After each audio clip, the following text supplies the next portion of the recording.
The AOC makes up nearly 400 personnel, of which approximately 350 are part of the Florida Air National Guard's 101st AOG. Now, these patrols are not just during the holidays, but something the Sheriff's Office offers year-round. One of the easiest ways to let a hacker into your system is being careless with passwords. And that's as simple as having a password on the back of your keyboard, on the top of your computer screen, or a saved file on your computer desktop. Dr. Kriegel says MRI machines like this one are the best technology for early detection of breast cancer. One of the biggest concerns with storm surge is living right on the coast.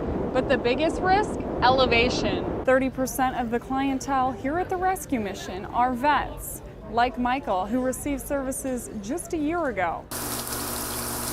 These sea turtles are a long way from their New England home, where frigid waters caused them to suffer cold stun shock. They're basically in a state of shock when they find them. The water gets very cold very quickly, and sea turtles are reptiles, and so their body temperature is what their surroundings are. Cold stunning occurs when the temperature of the water drops rapidly and is most commonly found in Kemp's Ridley turtles. Gulf World has years of experience rehabilitating turtles just like these. But this is the first time a New England aquarium has reached out to the Institute for assistance. When we receive the turtles, the first thing that we like to do is get them in the water as soon as possible. It took just a little over a week for these sea turtles to be Gulf ready. Once they warm up, they bounce back quickly. It's just the initial shock, the comatose state that the animals need help with, and they just need a warm area. They're finishing loading up the rest of the sea turtles, and then they'll travel over 100 miles to St. George Island, where they'll be released into the Gulf. This transfer is unique for this time of the year. Normally, the Gulf World Institute doesn't receive cold stun turtles till January or February. Slightly unpredictable, even though you know it's cold, you don't know how many turtles are coming in. So you are prepared, but you never know what you're going to get. In Panama City Beach, Meg Rose, News Channel 7.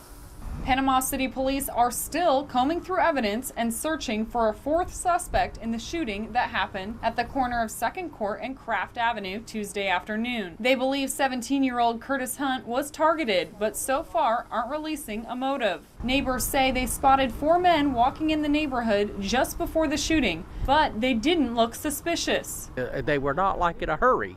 They walked up normal. They walked back down normal. Police say the victim was shot in the head before suspects took off in a blue Grand Marquis to the Royal Arms Garden Apartments. That's where police arrested 3 of the suspects. However, 1 took off and is still on the loose. As information comes in, we're still interviewing folks that have information. 3 subjects have been charged in this crime, and we're anticipating more charges to come out. Thor says since they believe this was not a random act, there's not reason to believe the area is more prone to violence than others in the city.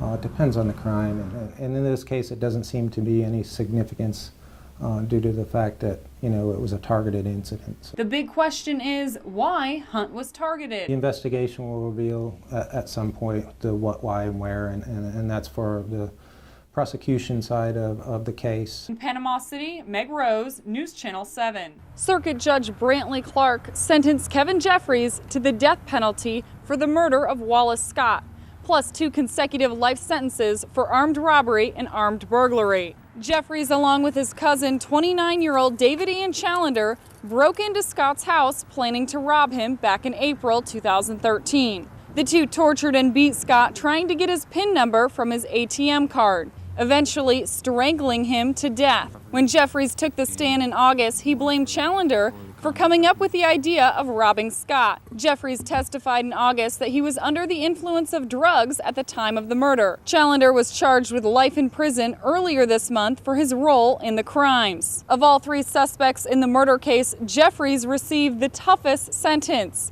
the death penalty plus 2 consecutive life sentences. With the death penalty, it's an automatic appeal to the state Supreme Court.